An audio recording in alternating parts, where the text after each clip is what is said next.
BSc agriculture first semester में previous paper लेकर आया हूँ आप सभी के लिए। सब्जेक्ट आपका है प्लांट बायोकेमिस्ट्री। इसमें आने वाला जो एग्ज़ाम है उसमें आपको यहाँ से क्वेश्चन आपको देखने को मिलेंगे स्टूडेंट। तो चलते हैं, क्वेश्चन आपका जो फर्स्ट है शॉर्ट क्वेश्चन है। इसमें आपका पूछा गया है पॉलीसैकेराइड्स। तो पॉलीसैकेराइड्स क्या होता है स्टूडेंट? ये आपका जो कि कार्बोहाइड्रेट है ना, तो कार्बोहाइड्रेट से ही आपका पूछा गया है। इसमें है आपका ये पॉलीसैकेराइड्स क्या है? ये अनेक मोनोसैकेराइड्स इकाइयों से बने जटिल कार्बोहाइड्रेट होते हैं। इनका कार्य ऊर्जा संग्रहण और संरचना निर्माण है। उदाहरण के लिए है स्टार्च, सेलुलोज और ग्लाइकोजन। दूसरा क्वेश्चन है आपका स्टूडेंट, इसमें पूछा गया है आपसे ग्लूकोज। ग्लूकोज एक मोनोसैकेराइड शर्करा है। ये कोशिकाओं के लिए प्रमुख ऊर्जा स्रोत है। इसका सूत्र है आपका C6H12O6। ठीक है स्टूडेंट। इसके बाद आपके लिए तीसरा क्वेश्चन है संयुक्त प्रोटीन, कंजुगेटेड प्रोटीन है जिसे हम बोलते हैं। तो इसमें आपसे पूछी गई है, तो ये है आपका ये प्रोटीन और गैर प्रोटीन भाग जिसे प्रोस्थेटिक ग्रुप से बने होते हैं। इनका कार्य एंजाइम, हार्मोन्स और परिवहन में होता है। उदाहरण हीमोग्लोबिन और लिपोप्रोटीन। लिपोप्रोटीन जो है आपकी ये लिपिड्स वाली प्रोटीन्स होती है स्टूडेंट। ठीक है। इसके बाद नेक्स्ट क्वेश्चन है आपका असंयोजक बंध जिसे नॉन कैवेलेंट बॉन्ड्स बोलते हैं। ये कमज़ोर रासायनिक बंध होते हैं जैसे हाइड्रोजन बंध या आयनिक बंध। ये अणुओं की स्थिरता और संरचना बनाए रखते हैं। उदाहरण के लिए है डीएनए की दो श्रृंखलाओं में हाइड्रोजन बंध जो बॉन्ड एक दूसरे से क्या होते हैं, जुड़े हुए होते हैं। नेक्स्ट क्वेश्चन हम आपको बताएंगे सल्फर है ना containing amino acid. Amino acid के बारे में बात करेंगे स्टूडेंट के एमिनो एसिड क्या होता है। तो ये इन एमिनो अम्लों में सल्फर तत्व पाया जाता है। मुख्य उदाहरण की बात करेंगे सिस्टीन और मिथियोनिन। ये प्रोटीन संरचना और एंजाइम क्रिया में क्या होते हैं, सहायक होते हैं। नेक्स्ट क्वेश्चन है आपका फैटी एसिड क्या है? वसीय अम्ल। इंपोर्टेंट है, ये आपके लिपिड से पूछा गया है। ये कार्बन और हाइड्रोजन से बने लंबी श्रृंखला वाले अम्ल हैं। लिपिड्स की मुख्य घटक होते हैं। जिसमें उदाहरण की बात करें, इसका उदाहरण है इसका आपका पोमेटिक अम्ल और ओलिक अम्ल इसका उदाहरण है। नेक्स्ट स्टूडेंट, अगर स्टूडेंट आप सभी को वीडियो अच्छी लगी तो लाइक, सब्सक्राइब और शेयर करना नहीं भूलें। नेक्स्ट है सातवां क्वेश्चन है नेचुरल बैक्स, प्राकृतिक मोम। ये भी लिपिड्स से पूछा गया है आपका क्वेश्चन। ये लिपिड्स का एक प्रकार है जो वसीय अम्ल और एल्कोहल से बने होते हैं और पौधों और जानवरों की सतह पर सुरक्षा परत बनाते हैं। बीवैक्स, कार्नोवावैक्स ये आपका उदाहरण है। नेक्स्ट क्वेश्चन है उत्प्रेरक। उत्प्रेरक यह बाह्य पदार्थ है जो रासायनिक अभिक्रिया की गति बढ़ाता है। यह स्वयं अभिक्रिया में उपभोग नहीं होता है। उदाहरण है एंजाइम, जैव उत्प्रेरक। नेक्स्ट है परासरण ऑसिमिस। यह अर्ध परागम्य झिल्ली के माध्यम से जल का संचलन है। जल का प्रवाह कम सांद्रण से अधिक सांद्रण की ओर होता है। यह कोशिका की जल संतुलन को बनाए रखता है। नेक्स्ट क्वेश्चन है आपका जल घुलनशील विटामिन। तो जल में जो घुलनशील विटामिन हैं वो दो होते हैं आपके, विटामिन बी, विटामिन सी। ये विटामिन पानी में घुलकर शरीर में नहीं संग्रहित होते हैं। मुख्यतः विटामिन बी समूह और विटामिन सी इसमें आते हैं। इनकी कमी से थकान, स्कर्वी जैसी बीमारियां होती हैं। नेक्स्ट क्वेश्चन है आपका C4 प्लांट। पौधे कौन कौन से होते हैं? इन पौधों में प्रकाश संश्लेषण के दौरान C4 पथ का प्रयोग होता है। ये उच्च तापमान और प्रकाश में अधिक कुशल होते हैं। उदाहरण के लिए C4 प्लांट्स आपके होते हैं ज्वार है आपका C4 प्लांट्स, उसके बाद मक्का है और गन्ना है। ये आपकी C4 प्लांट है। नेक्स्ट क्वेश्चन की बात करेंगे स्टूडेंट, जो कि आपका 12वां क्वेश्चन है अप्रकाशिक अभिक्रिया, डार्क रिएक्शन की बात करेंगे। ये प्रकाश संश्लेषण की वह प्रक्रिया है जो बिना प्रकाश की होती है। इसमें CO2 कार्बन डाइऑक्साइड का स्थिरीकरण होकर ग्लूकोज बनता है। इसे केल्विन चक्र भी कहा जाता है। नेक्स्ट क्वेश्चन है आपका क्रेब्स चक्र।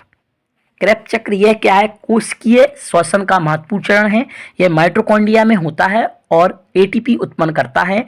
इसमें CO2 और H2O का निर्माण होता है। नेक्स्ट है आपका ऑक्सिन। ऑक्सिन आप जानते हैं ये एक प्लांट हार्मोन्स है, ठीक है। तो ये पौधे की वृद्धि बढ़ाता है, ठीक है। ये पादप हार्मोन्स, जो पादप वृद्धि हार्मोन्स है, इससे कोशिका लंबी और जड़ें कैसी होती हैं? जड़ों की जो वृद्धि होती है, इसकी बात करें, हार्मोन्स की बात करें उदाहरण, तो आपका IA ये आपका उदाहरण है। नेक्स्ट क्वेश्चन की बात करेंगे DNA। तो आप सभी जानते हैं डीऑक्सीराइबोस न्यूक्लिक अम्ल आनुवांशिक पदार्थ है। यह जीवों के गुणसूत्रों में पाया जाता है।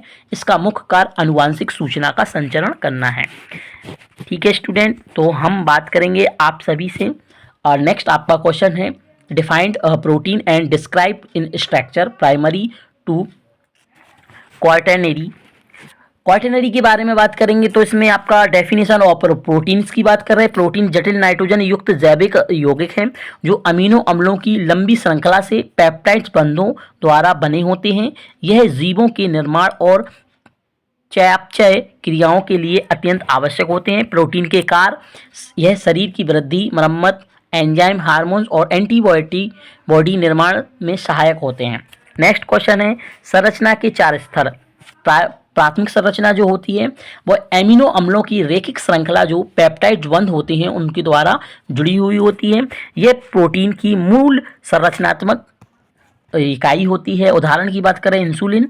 सेकेंडरी स्ट्रक्चर की बात करें, द्वितीय संरचना, पेप्टाइड श्रृंखला हाइड्रोजन बंधनों के कारण मुड़कर, है ना, अल्फा हेलिक्स या बीटा शीट रूप ले लेते हैं। यह संरचना स्थिरता प्रदान करती है।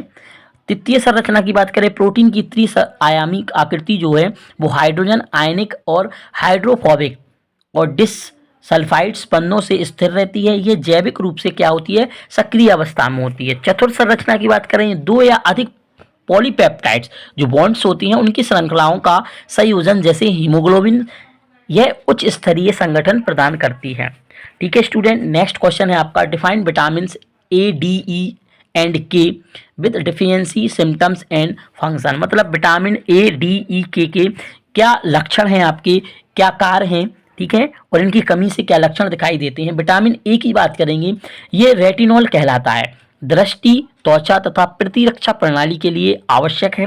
कमी के लक्षण की बात करें, रतौंधी, त्वचा का सूखापन। स्रोत गाजर, मक्खा, दूध, अंडा, ये इसके स्रोत हैं। नेक्स्ट है आपका vitamin D.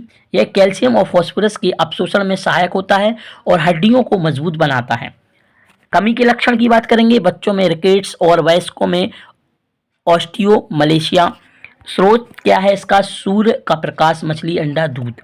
Vitamin E important है, इसे हम टोकोफेरोल कहते हैं। ये कोशिका की झिल्ली की रक्षा करता है और प्रजनन में सहायक होता है। कमी के लक्षण की बात करें, प्रजनन दोष, मांसपेशियों की दुर्बलता। स्रोत वनस्पति तेल, अंकुरित अनाज। विटामिन के यह रक्त का थक्का जमाने के लिए आवश्यक है। कमी के लक्षण, स्रोत स्राव प्रवृत्ति, हरी पत्तेदार सब्जियां इसके स्रोत हैं। नेक्स्ट क्वेश्चन है आपका एमिनो एसिड का, जिसमें हमें डिफाइन करना है एमिनो एसिड के बारे में और स्ट्रक्चर संरचना के बारे में बताना है। तो परिभाषा की बात करेंगे एमिनो एसिड की, आवश्यक एमिनो अम्ल वे होते हैं जिन्हें शरीर स्वयं नहीं बना सकता और इन्हें भोजन से प्राप्त करना पड़ता है। उदाहरण lysine, leucine, methionine, tryptophan, valine, isoleucine, phenyl alanine, threonine, ये आपकी क्या है? सभी एमिनो अम्ल हैं। संरचना की बात करें, एमिनो अम्ल की सामान्य संरचना डैश NH2 जो एमिनो समूह है और डैश COOH जो कार्बोनिक समूह है -H और R समूह से बनती है, जिसमें आपका सामान्य सूत्र है NH2N डैश CH। R क्या है? R और डैश COOH, ये आपका एमिनो एसिड का फॉर्मूला है। कार्य की बात करें, ये प्रोटीन निर्माण की इकाई है, शरीर की वृद्धि, ऊतकों की मरम्मत, एंजाइम निर्माण में सहायक होता है एमिनो एसिड। नेक्स्ट क्वेश्चन है आपका what is lipids? Classified lipids, lipids की परिभाषा और उसका क्लासिफिकेशन। परिभाषा की बात करेंगे हम, लिपिड्स 20 जैविक यौगिक हैं जो पानी में अघुलनशील, लेकिन कार्बनिक जो विलायक होते हैं जैसे ईथर, क्लोरोफिल, बेंजीन, इनमें घुलनशील होते हैं। इनका मुख्य कार्य ऊर्जा संग्रहण, झिल्ली निर्माण और शरीर को ऊष्मा प्रदान करना होता है। वर्गीकरण की बात करेंगे तो इसमें आपका सिंपल लिपिड्स है, सरल लिपिड्स, वसीय अम्ल और एल्कोहल से बने यौगिक जैसे ट्राइग्लिसराइड, वैक्स इसके उदाहरण हैं। नेक्स्ट क्वेश्चन की बात इसमें है आपका कंपाउंड लिपिड्स। कंपाउंड लिपिड्स इसमें अतिरिक्त संयुक्त जैसे फॉस्फेट, प्रोटीन आदि से जुड़े होते हैं। उदाहरण की बात करें फॉस्फोलिपिड्स, लिपोप्रोटीन।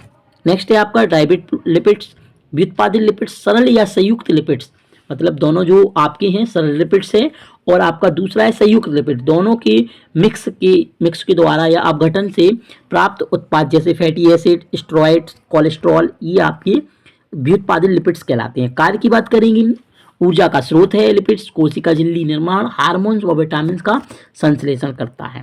ठीक है स्टूडेंट, तो आप सभी को समझ में आया होगा।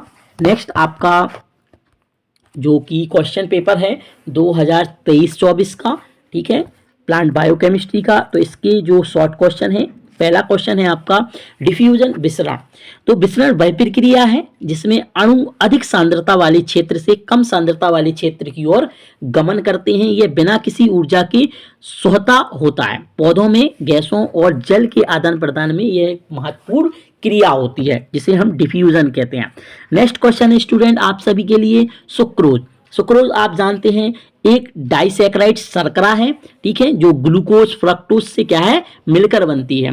यह गन्ने और चुकंदर में पाई जाती है। इसे सामान्यतः टेबल शुगर कहा जाता है। नेक्स्ट क्वेश्चन है आपका परिवर्ती धूरण या ध्रुवण धूरण। म्यूटेशन जिसे हम कहते हैं, म्यूटेशन की प्रक्रिया है। इसमें ग्लूकोज जैसे शर्कराओं के अल्फा और बीटा के रूप में क्या होते हैं, परस्पर परिवर्तित होते हैं। इसे हम बिलियन का ऑप्टिकल्स रोटेशन कह बदलता रहता है। यह प्रक्रिया संतुलन तक चलती रहती है। नेक्स्ट क्वेश्चन है आपका प्रतिरोधी विलयन का महत्व, important of buffer solution.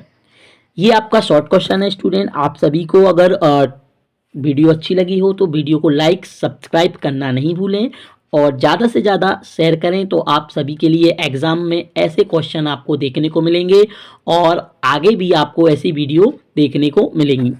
Buffer solution की बात करें, बफर विलयन पीएच को स्थिर बनाए रखता है। ये अम्ल और क्षार के हल्के परिवर्तन पर भी पीएच नहीं बदलने देता है। जैविक क्रियाओं में पीएच संतुलन हेतु यह आवश्यक होता है। नेक्स्ट क्वेश्चन है आपका संतृप्त अम्ल, जो कि आपका लिपिड्स से पूछा गया है। इन अम्लों में कार्बन परमाणु के बीच केवल एकल बंध होते हैं।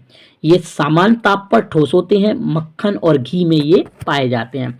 नेक्स्ट क्वेश्चन है आपका स्टूडेंट फैट एंड ऑयल, वसा और तेल। वसा और तेल ट्राइग्लिसराइड यौगिक होते हैं। ये भी आपका लिपिड्स से पूछा गया शॉर्ट क्वेश्चन है। वसा ठोस तथा तेल द्रव रूप में होते हैं। ये ऊर्जा के क्या होते हैं, प्रमुख स्रोत होते हैं स्टूडेंट। नेक्स्ट क्वेश्चन है आपका स्ट्रक्चर ऑफ डीएनए।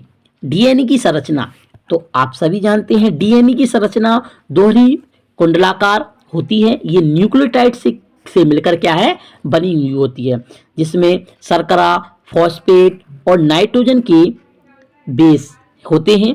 ठीक है, इसे वाटसन और क्रिक ने 1953 में बताया था। नेक्स्ट क्वेश्चन है आपका पॉलीसैकेराइड्स। ये आपका किससे पूछा गया है, ये कार्बोहाइड्रेट से पूछा गया क्वेश्चन है आपका। पॉलीसैकेराइड्स और मोनोसैकेराइड्स।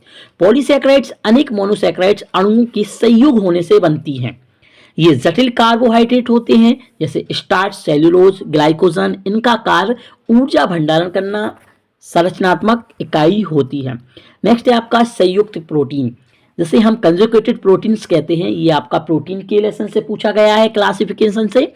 इन प्रोटीनों में एक प्रोटीन का भाग गैर प्रोटीन का भाग होता है। गैर प्रोटीन भाग प्रोस्टैटिक समूह कहते हैं। इसे हीमोग्लोबिन और ग्लाइकोप्रोटीन इसके उदाहरण हैं।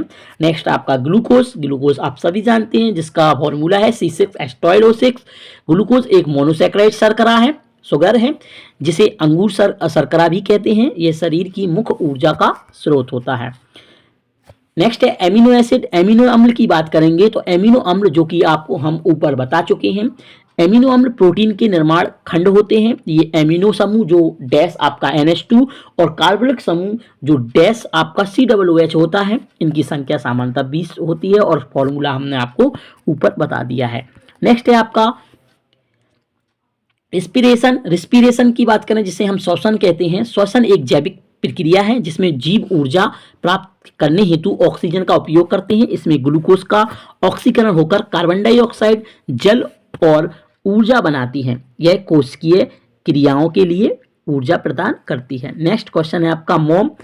तो मोम लंबी श्रृंखला वाले वसीय अम्ल और एल्कोहल के एस्टर होते हैं जो जलरोधी होते हैं और पौधों की पत्तियों पर पाए जाते हैं। इनका कार्य संरक्षण और जल हानि को रोकना है। नेक्स्ट क्वेश्चन है आपका वेरी इंपॉर्टेंट है कोएंजाइम। ये एंजाइम से पूछा गया है। कोएंजाइम एक गैर प्रोटेनिक जैविक अणु होता है जो एंजाइम की क्रिया में सहायक होता है। ये एंजाइम से जुड़कर प्रतिक्रिया को गति बढ़ाता है। NAD प्लस FAD ये आपके कोएंजाइम के उदाहरण हैं। नेक्स्ट क्वेश्चन है आपका लॉक एंड की थ्योरी ऑफ फिशर। फिशर की लॉक कुंजी ताला कुंजी सिद्धांत की बात कर रहा है। इस सिद्धांत के अनुसार एंजाइम और सबस्ट्रेट का संबंध ताले और कुंजी जैसा होता है। हर एंजाइम विशेष सबस्ट्रेट से ही जुड़ता है। यह सिद्धांत एंजाइम की विशेषता को क्या करता है, दर्शाता है। नेक्स्ट क्वेश्चन है आपका जीव रसायन की परिभाषा, क्षेत्र एवं महत्व। वेरी इंपॉर्टेंट क्वेश्चन है जो कि आपको स्टूडेंट ये क्वेश्चन 100% आपको देखने को मिलेगा पेपर में। लॉन्ग क्वेश्चन में आपका आना है जो कि इंपॉर्टेंट क्वेश्चन है और पहला क्वेश्चन आपको देखने को मिलेगा जिसमें हम जीव रसायन के बारे में बात करेंगे।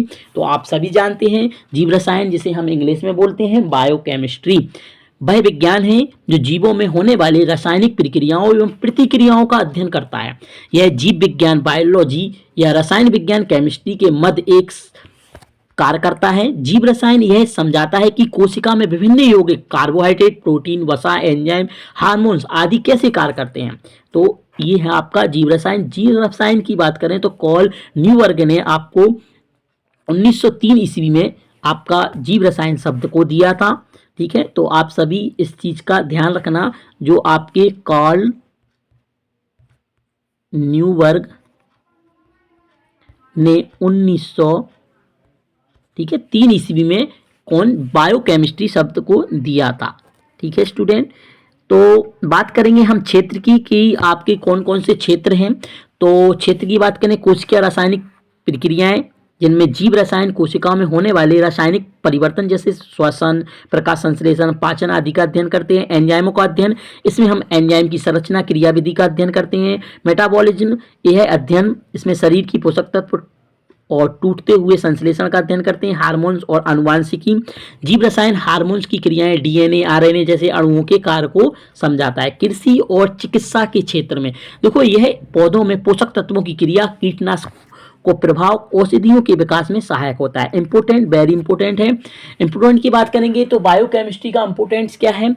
कृषि के क्षेत्र में पौधों में पोषक तत्वों की कमी, एंजाइम क्रियाओं और वृद्धि, हार्मोन्स की भूमिका को समझाने में जीव रसायन का उपयोगी है। चिकित्सा के क्षेत्र में बात करेंगे रोगों के निदान के लिए, उपचार में जैसे मधुमेह या हार्मोन्स असंतुलन आदि के अध्ययन में सहायक होता है। नेक्स्ट क्वेश्चन है आपका मोनोसैकेराइड्स क्या है, ग्लूकोज के रासायनिक गुणों का वर्णन कीजिए। मोनोसैकेराइड्स हमने आपको बताया था एक प्रकार की शर्करा है ना। मोनोसैकेराइड्स सबसे सरल कार्बोहाइड्रेट होते हैं जिन्हें आगे सरल शर्कराओं में विभाजित नहीं किया जा सकता है। इसका सूत्र की बात करें CnH2nOn होता है और ग्लूकोज, फ्रक्टोज, गैलेक्टोज ये आपकी सारी मोनोसैकेराइड्स हैं। ग्लूकोज का परिचय की बात करेंगे, ग्लूकोज एक प्रकार की मोनोसैकेराइड से आप सभी को बताया है ऊपर की ये अंगूर शर्करा कहा जाता है। यह शरीर में ऊर्जा का प्रमुख स्रोत है। ग्लूकोज का 6 कार्बन वाला एल्डोज शर्करा है। ग्लूकोज का रासायनिक गुण की बात करेंगे, केमिकल प्रॉपर्टीज की, ऑक्सीकरण है, ये हल्के ऑक्सीकरण जैसे ब्रोमीन पानी से ग्लूकोज अम्ल बनाता है। प्रबल ऑक्सीकरण जैसे नाइट्रिक अम्ल जैसे सैकरिक अम्ल बनाता है। अपचयन रिडक्शन की बात करेंगे, हाइड्रोजन के साथ अभिक्रिया करने पर ग्लूकोज को सर्बिटोल बनाता है। एस्टरीकरण एसिड के साथ प्रतिक्रिया से ग्लूकोज एस्टर बनाता है जैसे ग्लूकोज पेंटाएसिटेट। एल्कोहल के साथ अभिक्रिया या प्रतिक्रिया जो होती है आपकी एल्कोहल के साथ अभिक्रिया पर ग्लूकोज ग्लाइकोसाइड बनाता है। नेक्स्ट क्वेश्चन है आपका म्यूटेशन। म्यूटेशन आपका क्या है, जल में घुलने वाला ग्लूकोज अल्फा बीटा एक दूसरे के परिवर्तित होते हैं जिससे घूर्णन मान बदलता है। फेइंग वेंडिक्स परीक्षण ग्लूकोज में रिड्यूसिंग शुगर जो है जो इन परीक्षणों में लाल अपक्षेपण को देता है। महत्व की बात करेंगे, ग्लूकोज जीवों में ऊर्जा प्राप्ति की मूल इकाई होती है। ये कोशिकीय श्वसन द्वारा एटीपी एडेनिन ट्राइफॉस्फेट बनाता है जो सभी जैविक क्रियाओं के लिए क्या है, आवश्यक है। नेक्स्ट क्वेश्चन है आप सभी के लिए, न्यूक्लिक अम्ल से आप क्या समझते हैं? न्यूक्लिक अम्ल का वर्गीकरण एवं महत्व। देखो न्यूक्लिक अम्ल के बारे में बात करेंगे। न्यूक्लिक अम्ल वे जैविक अणु हैं जो जीवों की आनुवंशिक जानकारी जेनेटिक्स इंफॉर्मेशन को संग्रहित, संचारित और व्यक्त करते हैं। इनका निर्माण कार्बन, हाइड्रोजन, ऑक्सीजन, नाइट्रोजन और फास्फोरस से होता है। ये न्यूक्लियोटाइड्स नामक इकाई से बने होते हैं। इनमें 3 भाग होते हैं, नाइट्रोजन युक्त क्षारक, पेंटोज शर्करा, फॉस्फेट समूह। न्यूक्लिक अम्ल 2 प्रकार के होते हैं, डीऑक्सी राइबोस न्यूक्लिक अम्ल जिसे हम डीएनए कहते हैं। आप सभी जानते हैं कि वाटसन और क्रिक ने 1953 में डीएनए की जो श्रृंखला दी थी, यह एक प्रकार की आनुवांशिक पदार्थ है जो सभी जीवों में कोशिकाओं में पाई जाती है। इनमें 4 नाइट्रोजन बेस होते हैं, एडेनिन, आपका थाइमिन, ग्वानिन और साइटोकाइनिन। डीएनए आनुवांशिक सूचना को पीढ़ी से दूसरी पीढ़ी में स्थानांतरित करता है, एक पीढ़ी से दूसरी पीढ़ी में। आपका दूसरा है आरएनए, जिसे हम आप सभी जानते हैं राइबोस न्यूक्लिक अम्ल एक कुंडलाकार संरचना होती है, पेंटोज शर्करा के रूप में राइबोसोम और थाइमिन की जगह यूरेसिल पाया जाता है। डीएनए 3 प्रकार, जो आपका आरएनए है वो 3 प्रकार का होता है, एमआरएनए, टीआरएनए और आरआरएनए। एमआरएनए की बात करेंगे तो डीएनए से सूचना लेकर राइबोसोम तक पहुंचाता है। टीआरएनए क्या है, अमीनो अम्ल को लेकर प्रोटीन संश्लेषण में सहायता करता है। आरएनए की बात करेंगे, राइबोसोम का प्रमुख घटक होता है। इंपोर्टेंट की बात करेंगे न्यूक्लिक एसिड की कि क्या क्या इंपोर्टेंट है, आनुवंशिक सूचना का भंडारण है, प्रोटीन संश्लेषण है, विरासत जिसे हेरिडिटी कहते हैं, कोशिकीय नियंत्रण, जैविक अनुसंधान में उपयोग, ये आपका है। तो ये आप सभी जानते हैं कि न्यूक्लिक एसिड बहुत इंपॉर्टेंट होता है डीएनए के लिए। नेक्स्ट क्वेश्चन है आप सभी के लिए, एंजाइम क्या है? एंजाइम के सामान्य गुण, क्रिया विधि का वर्णन कीजिए। एंजाइम जैविक उत्प्रेरक होते हैं जो रासायनिक अभिक्रियाओं की गति को बढ़ाते हैं परंतु स्वयं स्थायी रूप से परिवर्तित नहीं होते। इनका निर्माण प्रोटीन से होता है। ये विशेष रूप से कोशिकाओं में सक्रिय रहते हैं। सामान्य गुण की बात करेंगे, पहला इसका है प्रोटीनिक प्रकृति, अधिकांश एंजाइम प्रोटीन के बने होते हैं। विशिष्टता, हर एंजाइम केवल एक विशेष अभिक्रिया या सबस्ट्रेट पर कार्य करते हैं। क्रियाशीलता का तापमान, सामान्यतः 35 डिग्री से लेकर 40 डिग्री सेंटीग्रेड पर एंजाइम सर्वाधिक सक्रिय रहते हैं। पीएच पर निर्भरता, प्रत्येक एंजाइम का पीएच उपयुक्त होता है। उत्प्रेरक प्रभाव, ये अभिक्रिया की दर को लाखों गुना बढ़ा सकते हैं। सह एंजाइम या को एंजाइम की बात करें, ये शॉर्ट क्वेश्चन में पूछा जाता है। कुछ एंजाइम अपनी क्रियाओं के लिए सहायक अणुओं की आवश्यकता रखते हैं जिसमें एनडीए प्लस, एनएडी। नेक्स्ट है क्रिया विधि। एंजाइम की क्रिया मुख्यतः लॉक एंड की theory of induced fit theory से समझाई जाती है। लॉक एंड की थ्योरी, ये आपका क्वेश्चन शॉर्ट में पूछा जा सकता है। फिशर का सिद्धांत है। इस सिद्धांत के अनुसार एंजाइम का सक्रिय स्थल जो एक्टिव साइट्स ताले की तरह होता है, सबस्ट्रेट कुंजी की तरह है। केवल वही सबस्ट्रेट उससे जुड़ सकता है जो आकार में मेल खाता हो। नेक्स्ट है आपका इंड्यूस्ड फिट थ्योरी। इस सिद्धांत के अनुसार एंजाइम का सक्रिय स्थल सबस्ट्रेट संपर्क में आने पर अपना आकार बदलता है ताकि वह बेहतर ढंग से जुड़ सके। एंजाइम की क्रियाएं या अवस्थाएं, एंजाइम सबस्ट्रेट मिलकर एंजाइम सबस्ट्रेट कॉम्प्लेक्स बनाते हैं। यह कॉम्प्लेक्स प्रतिक्रिया को गति देता है और उत्पाद बनाता है, प्रोडक्ट बनाता है। एंजाइम पुनः मुक्त होकर नई प्रतिक्रियाओं में भाग ले सकता है। इसके बाद है इम्पोर्टेंट्स, आपका एंजाइम सभी जैविक प्रक्रियाओं जैसे पाचन, श्वसन, प्रकाश संश्लेषण, प्रोटीन संश्लेषण आदि में सहायक आवश्यक है। ये जीवों की रासायनिक क्रियाओं को नियंत्रित करता है। नेक्स्ट आपका क्वेश्चन है 2024-25 का प्रीवियस पेपर है, इम्पोर्टेंट्स है। इसमें से भी आपको क्वेश्चन देखने को मिल सकते हैं। पहला है मोनोसैकेराइड्स। तो मोनोसैकेराइड्स की बात करेंगे। मोनोसैकेराइड्स कार्बोहाइड्रेट का सबसे सरल रूप है ये एक शर्करा इकाई से बने होते हैं, मतलब और जो आपकी शुगर होती है उसके द्वारा बने होते हैं। मोनोसैकेराइड्स के उदाहरण की बात करेंगे, ग्लूकोज, फ्रक्टोज और गैलेक्टोज आपके क्या हैं, इसके उदाहरण हैं। नेक्स्ट क्वेश्चन है आपका फ्रक्टोज। फ्रक्टोज एक मोनोसैकेराइड्स है, जिसे फ्रक्टोज आप सभी जानते हैं फलों की शर्करा कहा जाता है। फलों में पाई जाती है, मीठी और जल में घुलनशील होती है। यह ग्लूकोज का समावयवी है। प्लांट बायोकेमिस्ट्री पादप जैव रसायन आप सभी जानते हैं। पादप जैव रसायन पौधों में होने वाली रासायनिक प्रक्रियाओं का अध्ययन है। यह पौधों के चयापचय एंजाइम क्रियाओं को समझाता है और पौधों की वृद्धि और विकास से जोड़ता है। नेक्स्ट है आपका डिफ्यूजन विसरण। ये आपको आप ऊपर बता चुके हैं। विसरण वह प्रक्रिया है जिसमें अणु उच्च सांद्रता से कहाँ निम्न सांद्रता की ओर गमन करते हैं। ये बिना ऊर्जा के स्वतः होता है। यह गैसों और द्रवों में आम है। नेक्स्ट है लिपोप्रोटीन। ये आपकी लिपिड्स वाली प्रोटीन है और लिपिड्स और प्रोटीन का संयोजन होता है। ये शरीर में वसा का परिवहन करते हैं, जैसे HDL, LDL। न्यूक्लियोटाइड्स हमने आपको अभी बताया था कि ये DNA और RNA के निर्माण खंड हैं। ये नाइट्रोजन बेस शर्करा फॉस्फेट होता है, आनुवांशिक सूचनाओं को क्या करता है, संग्रहित करता है। नेक्स्ट आपका जैव संश्लेषण। जैव संश्लेषण वह प्रक्रिया है जिसमें जीव ऊर्जा का उपयोग करके नए अणु बनाते हैं और प्रोटीन, कार्बोहाइड्रेट, वसा आदि के निर्माण में सहायक हैं। ये कोशिकाओं की वृद्धि में आवश्यक है। इलेक्ट्रॉन परिवहन श्रृंखला यह माइटोकॉन्ड्रिया में होता है। इसमें इलेक्ट्रॉन क्या करते हैं, स्थानांतरण ATP एडेनिन डाइफॉस्फेट का निर्माण करते हैं और कोशिका श्वसन का अंतिम चरण होता है।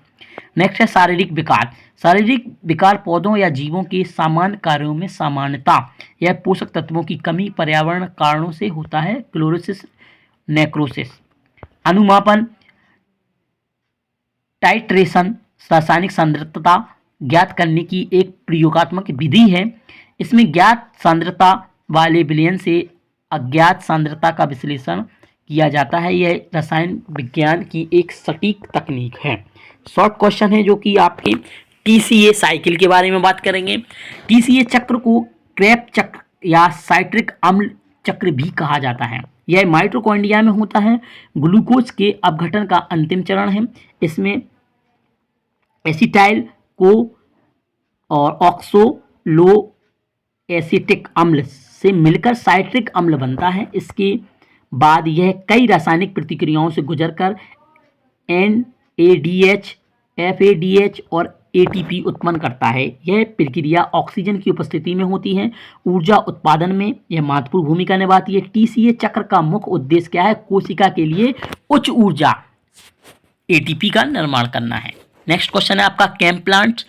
कैम पौधे वे पौधे होते हैं जो सूक्ष्म क्षेत्रों में पाए जाते हैं, मतलब सूखी जगहों पर पाए जाते हैं और जल की कमी से बचने के लिए रात में CO2 कार्बन डाइऑक्साइड ग्रहण करते हैं। दिन में ये CO2 कार्बन डाइऑक्साइड को प्रकाश संश्लेषण के लिए उपयोग करते हैं। ये विशेष प्रकार का कार्बन स्थिरीकरण है। कैम पौधे में रंध्र स्टोमेटा रात में खुलते हैं जिससे जल की हानि कम होती है। उदाहरण अनानास, कैक्टस है ना, ये सारे इनके उदाहरण हैं। नेक्स्ट क्वेश्चन है आपका आवश्यक वसीय अम्ल। ये वे जिन्हें शरीर स्वयं नहीं बना सकता है, इन्हें भोजन से ही प्राप्त करना पड़ता है। इनमें लिनोलिक अम्ल और एराकिडोनिक अम्ल प्रमुख हैं। ये शरीर में कोलेस्ट्रॉल का स्तर नियंत्रित करते हैं, झिल्ली की संरचना बनाए रखते हैं तथा हार्मोन निर्माण में सहायक होते हैं। इनकी कमी से तत्व रोग, वृद्धि अवरोध और हृदय विकार हो सकते हैं। वनस्पति तेल, मछली तेल और सूखे मेवे इसके अच्छे उदाहरण हैं। नेक्स्ट क्वेश्चन है आप सभी के लिए, डिस्क्राइब द रेस्पिरेशन। श्वसन एक जैव रासायनिक प्रक्रिया है जिसमें जीव ऑक्सीजन की सहायता से भोजन को तोड़कर ऊर्जा प्राप्त करते हैं। ये ऊर्जा ATP के रूप में संग्रहित करते हैं। श्वसन के मुख्य चरण होते हैं ग्लाइकोलाइसिस, TCA चक्र, इलेक्ट्रॉन परिवहन श्रृंखला। यह प्रक्रिया माइटोकॉन्ड्रिया में होती है। पौधों में श्वसन से ऊर्जा प्राप्त होती है। वृद्धि, विकास, जैविक कार्यों में प्रयोग होती है। नेक्स्ट क्वेश्चन है आपका कृषि में पादप जैव रसायन की भूमिका। तो इसमें आप सभी को बायोकेमिस्ट्री की डेफिनेशन के बारे में बताना है कि पादप जैव रसायन पौधों में होने वाली रासायनिक प्रक्रियाओं का अध्ययन है। यह पौधों की वृद्धि, पोषण, रोग प्रतिरोधक क्षमता उत्पादन में सहायक है और इसकी भूमिका है वृद्धि और विकास में सहायता, ऊर्जा उत्पादन, पोषक तत्व प्रबंधन, रोग प्रतिरोधकता, तनाव सहनशीलता, फसल सुधार, गुणवत्ता सुधार, ये सारी चीज़ें आपके जीव रसायन के अंतर्गत आती हैं। नेक्स्ट है प्रोटीन की संरचना, स्ट्रक्चर। प्रोटीन अमीनो अम्लों से बने यौगिक होते हैं, ठीक है, और ये शरीर और पौधों के निर्माण का वह कार्य में आवश्यक भूमिका निभाते हैं। प्राथमिक संरचना की बात करें, एमिनो अम्लों की सीधी श्रृंखला होती है, ये पेप्टाइड बंध जो बॉन्ड होते हैं ना उनसे जुड़े होते हैं। द्वितीय संरचना की बात करें, ये श्रृंखला मुड़कर अल्फा हेलिक्स या बीटा शीट बनाते हैं, ये हाइड्रोजन बंधों से स्थिर रहते हैं। महत्व की बात करें, प्रोटीन एंजाइम हार्मोन्स कोशिका निर्माण में उपयोगी है। और पॉलीसैकेराइड की संरचना या रासायनिक गुण के बारे में बात करेंगे। पॉलीसैकेराइड जटिल कार्बोहाइड्रेट्स हैं जो कई मोनोसैकेराइड इकाइयों से बने होते हैं। संरचना ग्लाइकोजन इकाइयाँ ग्लाइकोसिडिक बंध से जुड़ी हुई होती हैं। संरचना सीधी शाखित हो सकती हैं। रासायनिक प्रकृति जल में कैसी होती है, आघूलनशील होते हैं। ऊर्जा संचयन स्टार्च ग्लाइकोजन संरचनात्मक कार्य जैसे सेल्यूलोज करते हैं। उदाहरण स्टार्च, सेल्यूलोज, काइटिन और ग्लाइकोजन। महत्व की बात करेंगे, यह पौधों में ऊर्जा भंडारण और कोशिका भित्ति में निर्माण के लिए आवश्यक है। नेक्स्ट क्वेश्चन है एंजाइम सबस्ट्रेट कॉम्प्लेक्स बनने के सिद्धांत।